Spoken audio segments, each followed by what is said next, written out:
party, you would have to take the steps that have been identified in our manifesto, particularly as far as relief for single women is concerned, particularly as relief for households who do not have a single job earner is concerned. These are, I agree with you, these are financially, they will require a lot of financial commitments.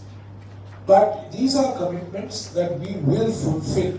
These are not paper commitments. These are commitments that we have fulfilled. Let me tell you, in 2004, when the UPA government came, the Congress-led UPA government came, one of the big commitments we had made in our 2004 manifesto was the Mahatma Gandhi National Rural Employment Guarantee Act. And the same question was asked, how will you implement the Mahatma Gandhi National Rural Employment Guarantee Act? Well, it was implemented. We found the resources. And Mr. Modi, who opposed that act, has now become the greatest champion of this act. In 2009, we promised National Food Security Act. Same question was raised. Where is the money for National Food Security Act? But we found the money for the National Food Security Act. Again, Mr. Modi opposed the National Food Security Act, but now he has become its greatest supporter. So, the question that you are raising is serious, it is legitimate. But I believe that if the government is serious, we can find the resources to fulfill these financial requirements. Incidentally, this manifesto is not for 1 month. It's not for 1 year. It's a 5-year manifesto. These 14 promises are to be implemented over a 5-year period. We are seeking a mandate for 5 years. And I am confident that we will be able to get these resources. And I am also confident that we will ultimately, a central government, any government, whichever the government is, we hope that there will be a double-engine government in 2024. Congress government here and a Congress-led government in Delhi. And that would be a truly double-engine government. But even assume that next year, for 1 year, we'll have to deal with a BJP government in the center. I'm sure if the people of Meghalaya are demanding these promises, no government can afford to be insensitive to these demands. Sir, for long the Congress have been in power. For long the Congress have been in power, and during elections you have been releasing manifesto from year to year during the elections, but the Congress has failed to deliver it. What is your take on it? Most of the issues... Congress has been in power, yes, over the last 51 years that Meghalaya has had a full-fledged statehood. The Congress has been in power for much of the time, no doubt about it. But I would turn the question around and tell you that if you compare where Meghalaya was 51 years ago, and you see today's Meghalaya, you see the connectivity in Meghalaya, the infrastructure in Meghalaya, the institutions that have come up in Meghalaya. I mean, I have been personally associated with a number of institutions that have come up in Meghalaya. NIGIMS is a good example. The IIM is another example. These are not come after 2014. These were all established much before 2014. So the Congress has made many commitments which it has fulfilled. There are much more to be done. No doubt, much more to be done. There are new challenges, particularly the challenge of environment. Let me give you another example. When I was Commerce Minister, I spent 5 days in Meghalaya for giving new status to the curcumin content of turmeric. This is the unique product of Meghalaya, the curcumin content of turmeric. I don't have to tell you. But others in India had to be educated that haldi coming from Meghalaya has got special value. And from 2000, I came here in 2006 as Commerce Minister. And we started a program for cultivation of haldi in the West Jhansia Hills. And now this has become a very major economic activity in Meghalaya. Now this is not after 2014. This started much before 2014. So, it's easy to say the Congress has not done this, Congress has not done that, because the Congress has been in power for the maximum amount of time. But please also look at the glass which has been filled. Look at the institutions that have been created. Look at the infrastructure that has been built. And most importantly, I would request you, most important contribution of the Congress to Meghalaya is to preserve and protect the identity of Meghalaya. That is the single most important contribution of the Congress Party. Schedule 6 of the Constitution. It is very easy to say Meghalaya should be part of the Indian mainstream without recognizing the ethnic, religious, linguistic, cultural diversity of Meghalaya. It is only the Congress Party that has protected that identity, and that is under threat today. I have a question. Let's go through one round. I have a question in the back. Let's go through one round and come back. Mr. I don't follow one journalist, one question model, not one nation, one tax. Would you agree? Just a minute. We have on most of the regional parties here in Meghalaya and even the local parties. They are supporting BJP-led alliances with the belief that it's very difficult for the Congress to form the government at the center. So what's your take on that? And this is the reason they are supporting BJP-led alliances. I can only tell you that in 2004, nobody gave the Congress a chance, and we formed the government. In 2009, nobody gave us a chance. We came back with an increased majority. So, people are entitled to their opinions. And I also told you that, when people leave you after getting the full benefits of being in the Congress Party, and after Mr. Ghulam Nabi Azad, I think the one person who has benefited most from the Congress Party is Mr. Mukul Sangma. Now, if people who have benefited from the Congress Party decide to give it a kick in pursuit of their personal ambitions, I can't help it. It's their choice that they have made. But I can tell you that repeatedly the Congress Party has been written off, and repeatedly the Congress Party has bounced back. So I am confident that we are going to these elections with a new spirit. The Bharat Jodo Yatra has created a completely different narrative of the Congress all over India. And I can tell you, not in Meghalaya but in other states, I can tell you political parties who would not talk to me in Parliament today are coming to asking me, when can they come and meet me to discuss Indian politics, not 2024, but discuss political developments. So yes, the BJP is spending a lot of money. The BJP also has more than money. The most powerful instruments in the hands of the BJP, the Trishul of the BJP, ED, CBI, income tax.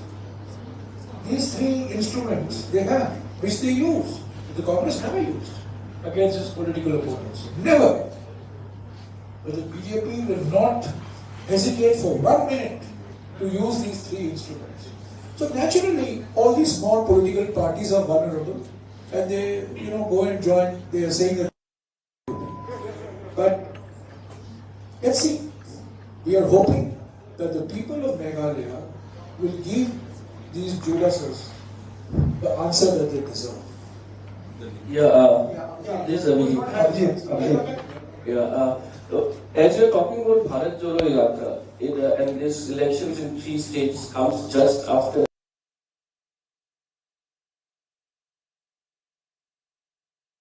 that.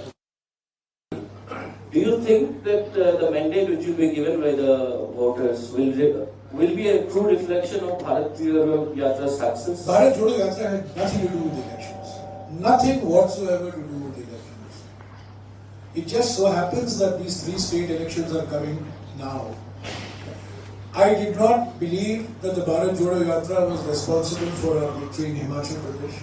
Much less do I believe that the Bharat Jodo Yatra was responsible for our very disappointing performance in Gujarat. Because from day one, we have been saying that the Bharat Jodo Yatra is an ideological yatra. It's not an electoral yatra. It's a political yatra, but not related to elections.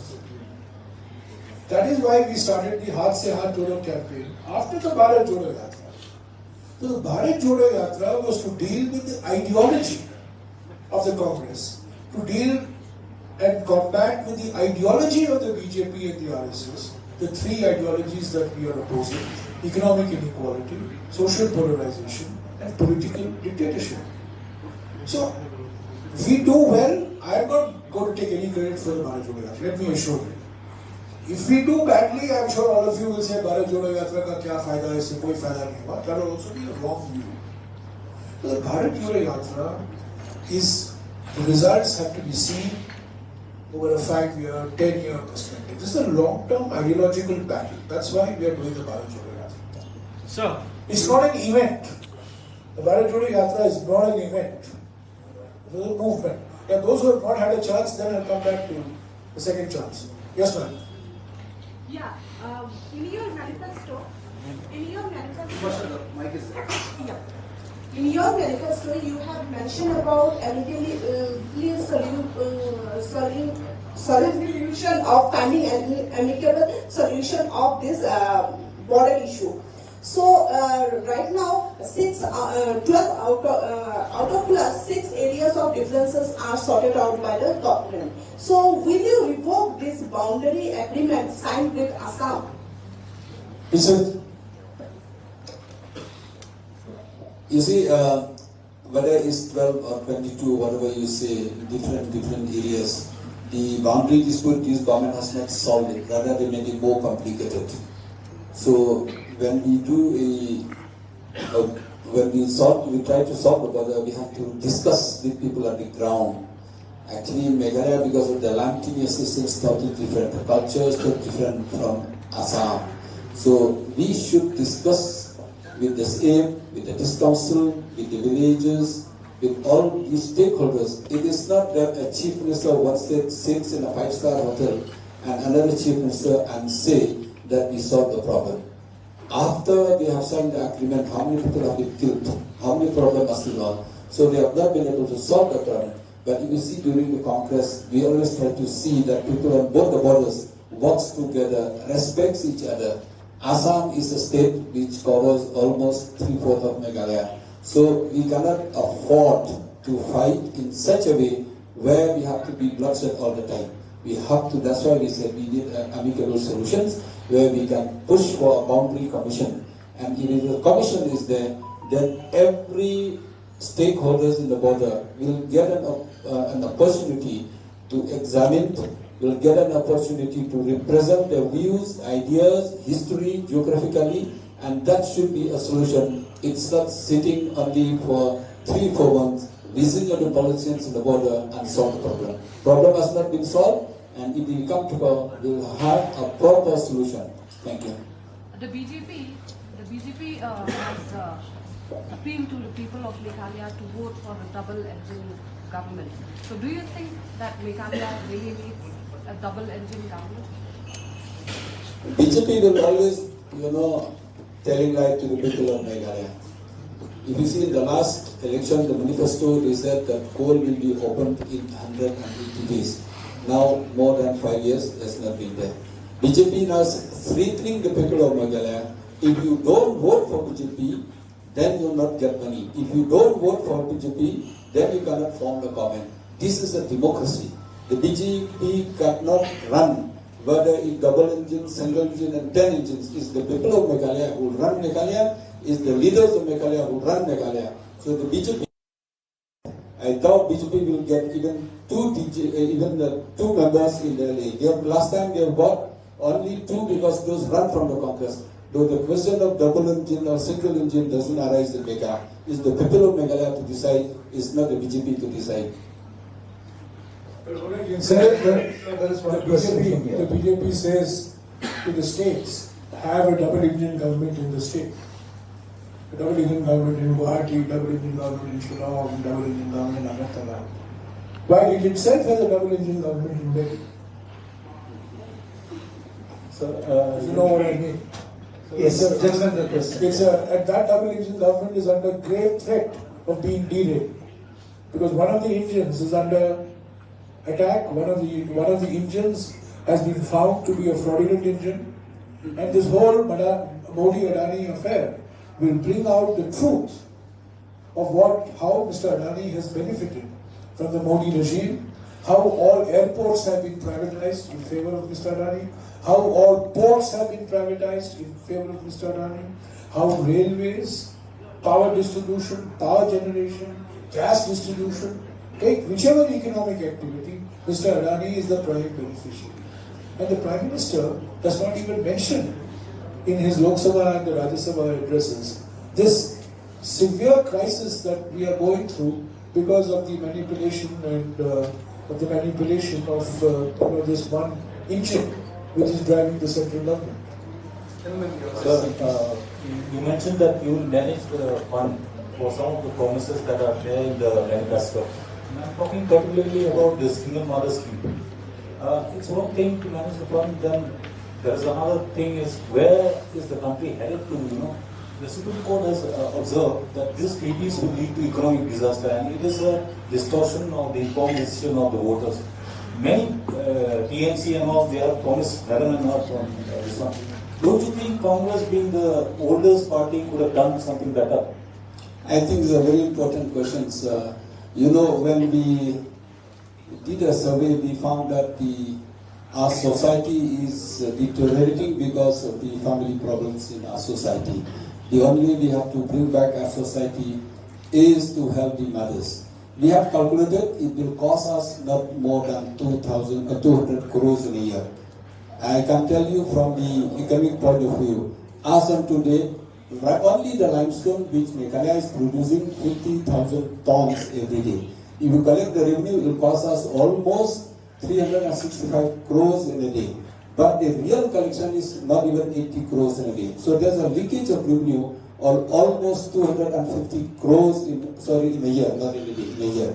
Almost 250 crores leakage of revenue in a year, and only from cement factory, from limestone. So with that, money is enough for us to serve the purpose for the single mother. And number two, for electricity, as of today, in many of the areas, the efficiency is only 70 to 80%. 30% to 20% leakage. To help in electricity, if we can serve that, we can increase the efficiency from 80% to 95%, which is doable. All over the world, the efficiency is 97, 98%. Why not in Meghalaya? People of Meghalaya are good, cooperative, and people of Meghalaya, they don't like stealing. So only way is that the government has to stop the stealing, and people, we have to educate the people. So the electricity which we have as of now, 180 crores unit in every year. If we do with that 36 crores unit we can sell. With that money we can still give for electricity. That's why we've done enough homework for all this. I agree with you, it's it's challenging, but it's doable, and I think we can do it more than enough. One more question to... One minute. This lady asked a question on rat hole mining on coal. I was Power Minister in 2008 and I came to Meghalaya, and we were then looking at the uranium deposits in Meghalaya for feeding our nuclear program. In 2009 I became Environment Minister and I came back to Meghalaya because I had a completely different perspective from large number of civil society organizations in Meghalaya that uranium mining, they are opposed to uranium mining. And I remember, if my memory serves me right, Don Cooper Roy was the Chief Minister. I talked to the Chief Minister and I said, look, these are legitimate concerns. We have to address these concerns. It's one thing to say that we must have uranium mining. Of course, you must have uranium mining because your nuclear plants need uranium. But if people are worried, if people have concerns that this is having adverse health impacts, public health impacts, then I'm afraid as Environment Minister I cannot be party with this. So in fact in 2010, as Environment Minister, I took steps to ensure that uranium mining in Meghalaya was not open until today. That remains the case. Almost 13 years have passed by. Day before yesterday, Jitendra Singh, the minister in charge, said in Parliament that we have rich uranium deposits in Meghalaya and we want to develop those rich uranium deposits. I kept quiet. But the fact of the matter is, this is the difference between the BJP and the Congress. That one looks upon these deposits as something to be grabbed, as something to be developed for private profit, whereas the Congress party is always always sensitive to the environmental consequences of what happens, whether it's limestone, whether it's uranium, whether it's coal. These are natural resources, but environment is equally important for the health and livelihoods of people, particularly in states like Meghalaya. Can you, one question. You are the worst affected in terms of desertion of MLAs. Don't you think this present anti-defection law should be thrown to the dustbin and a new law should be put in place? Desertion of MLAs creates numerous opportunities for other young men and women to come into politics and build their careers. So, you know, for every one deserter, for every one Judas, we have 10 Pauls and 10 Matthews and 10 Anthonys. What about the anti-defection law? Sorry? Anti-defection law. No, I mean, we can discuss this later. It's a complex. The anti-defection law is a complex set of circumstances. But my personal view is that if somebody, first of all, you know, once you've joined a party, you're wedded to the party's ideology, you're wedded to the party's values, to its way of thinking. I find it very difficult to reconcile myself to people who enjoy the benefits of being in a political party and then decide one day that they no longer believe in those parties' ideologies. I mean, no law can address these issues. Well, I have a in this line of it seems that earlier Himanta Biswa Sharma and Dr. Mukul Sangma was not happy with AICC leadership. What is the wrong with AICC leadership that the leaders like Himanta Biswa Sharma and Mukul Sangma switched over to other political parties? Mr. Himanta Biswa Sharma was given respectability by Hideshwar Sankya first. Then he was given respectability, even greater respectability by Tarun Gogoi next. Okay. Mr. Himanta Biswa Sharma and others, Ghulam Nabi Azad, Mukul Sangma, they're all beneficiaries of this new washing machine in the market. You know, there used to be LG washing machine, higher washing machine, Samsung Videocon washing machine. Now there is the best-selling washing machine is the BJP washing machine. So, you know, anybody who's got some vulnerability to ED, CBI, income tax, gets into this washing machine and they come out clean, they come out efficient, no inquiries are done against them. So, you know, you find a lot of people, you know, Bhubaneswar Kalita, another example, Mr. Singh, another example. These are all people who have, you know, I can only note it down here, so I'm not pronouncing it properly. Where's the word here? Huh? You know, I don't have that word. I noted down this word, you know, in any other part. In Calcutta, I would have called Mir Jafar. But in Shillong, the word that I have to use is no shed killa. Did I pronounce it rightly? The last question, and then the leaders will be here for the lunch also. So the last question coming from them. Sir, you said one of your most important contribution to preserve the identity of Meghalaya. So my question is, right from 2010, there's a demand for inclusion of the Khasi language in the 8th schedule when the Congress was in power both in center and the state. Why was the Congress silent on it?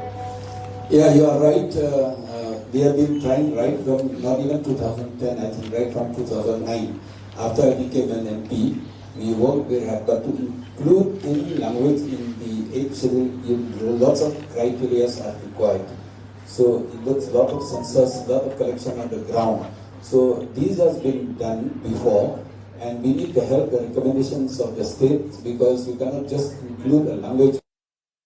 So I think the work has been done by the Khasi Association, by the government of Meghalaya. I think on the inclusion of the Khasi language or Garo language in the 8th schedule, all of us in the same page, be it any other parties. A resolution has been passed in the floor of the House in Legislative Assembly when the Congress was in power. Same was repeated there. So I hope very soon that once the government will have taken all those criteria into consideration, I think we should have no problem on it. But it does not mention anything in your manifesto. Yeah, whatever the issues which we don't mention in manifesto which lie with the subject of the central government. So I think we should not unnecessarily put more pages by promises which we already done it before. We have committed before. So I think that's why we thought that all these we have done it before, we have committed, we have done it before, whatever possible from our side. So the commitment which we made should be only on the state subject, and in the central subject, all those which we have done, we'll stand with it and then we'll always for it. Thank you. Thank you. And let me just address this issue. I'm personally, speaking personally, I'm 100% in favor of including languages Khasi, Garo. In fact, I myself have been fighting for Bhojpuri, the whole language, the tribal language, Adivasi language which happened. But unfortunately, there's an elaborate process, elaborate consultative process, and the requirements are very, very complex and complicated. And you know, it's taken years for languages to be included in the 8th schedule. There is a demand for Bhojpuri. At some point of time, I remember I was told by the Home Ministry when I was pleading for the whole language that there are something like 150 demands for inclusion of languages into the 8th schedule. But the important point that you have raised, why is it not there in the manifesto? This manifesto has commitments which the state government of Meghalaya will do. The reason why it does not find a place in the manifesto is because that is a decision that the central government has to do. Of course, the state government will do heaven and earth, but this manifesto deals with decisions to be taken by a Congress government in Shillong when it gets the trust and confidence and the mandate of the country. Mr. Ramesh, thank you. Last question, and then after this, the leaders will be here for the lunch also, and we will play the official song with a small performance. Yes, please, the last question. This DBT of 3,000 to single mothers, do you think this might also encourage more broken families? I do think, and I think we also, while discussing, we thought that every 2 years we'll do a impact assessment. Suppose we give it first year, second year. Normally for the first year, you need to do a lot of research, you need to do survey, you need to update all the data. So then we'll do an impact assessment. We'll do an impact assessment and we'll do lots of homework, how it affects us. But I think economically, if the women is strong, the community, especially the Khasis and Jaintias and Karo community will be strong. This money is not given to the women alone, it's children. We have seen personally in the ground how the children they stop studying because they don't have anything, and some of them they stop going to hospital, how they suffers because they don't have anything. That's why we made this commitment. Our commitment is to unite, not to break. Our commitment is to build the society, not to destroy society. Thank you. Frankly, I was quite, it was a revelation to me that 41% is the figure for single mother households in that's quite an astonishingly large figure. So beginning has to be made somewhere for providing social security. I think this is the minimum level of social security that can be provided to facilitate education of children. Therefore, these are single mothers. One of schemes. Thank you very much. I request the dais to be here in that itself, and then request the performers to come, and then we are playing our official theme song for this.